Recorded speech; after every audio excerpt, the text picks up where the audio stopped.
Roland est une figure emblématique de la littérature médiévale, célèbre principalement grâce à la chanson de Roland, un poème épique du XIe siècle.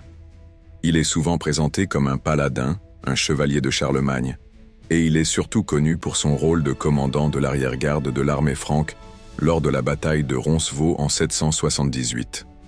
Parcours et ascension au rang de chef respecté. Roland est décrit comme étant le neveu de Charlemagne, ce qui lui confère une position de notoriété dès le départ. En tant que gouverneur de la Marche de Bretagne, il est en charge de la défense des frontières de l'Empire carolingien contre les incursions musulmanes.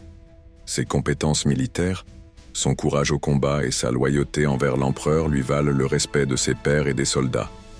Période de règne et contribution au peuple. Bien que Roland ne soit pas un roi dans le sens traditionnel, son rôle en tant que commandant et paladin le place en position d'influence pendant la période précoce du Moyen Âge. Il incarne les valeurs chevaleresques de bravoure, de loyauté et d'honneur. Ce modèle de chevalerie contribue à cimenter l'idéal du noble médiéval, et ses actes de bravoure sont célébrés et glorifiés dans la culture européenne. La bataille de Roncevaux et victoire immortelle. La plus célèbre de ses actions est la bataille de Roncevaux, où, en 778, il se bat contre une armée sarrasine beaucoup plus nombreuse. Selon la légende, Roland refuse de sonner le olifant, sa corne, pour appeler à l'aide jusqu'à ce que la situation soit désespérée, mettant ainsi en avant sa bravoure et son sens du devoir. Lorsque l'aide arrive, il est déjà mort, tué par les ennemis. Sa dernière bataille et son sacrifice héroïque à Roncevaux sont présentés comme des symboles de courage et d'honneur.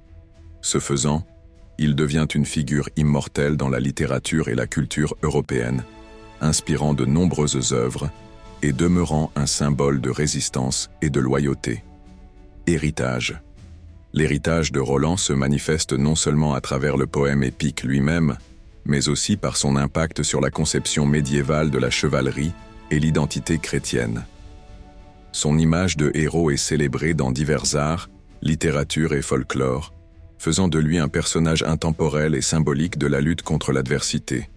En résumé, Roland est un personnage central qui incarne les idéaux de bravoure et de loyauté, ayant laissé une empreinte durable dans l'histoire et la culture européenne.